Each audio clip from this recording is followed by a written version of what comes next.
Qaranglar, mana kuz fasli kirib keldi. Alhamdulillah, kuz fasli kirib keldi. Kuzga qanaqa tayyorgarlik ko'rish kerak? Kuzga kirib keldi, mana hozir anorlar pishdi.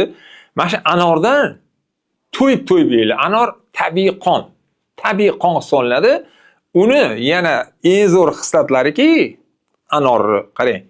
Anor shunaqaki, biza odamzodda hammada rakoviy kletkalar bor. O'sha rakoviy kletkalarni yopadi.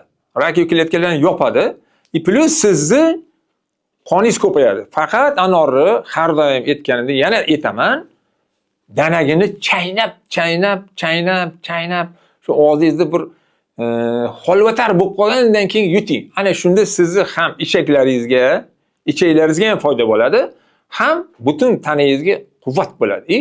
Tabiiy yo'l bilan sizni yuragingizga ham, subhanalloh, yuraklaringizga ham juda katta foydasi bo'ladi. Anorni to'yib yeylar, mana sezoni keldi. To'yib iste'mol qilinglar. Hamma tomoningizga tabiiy oziqa olasiz.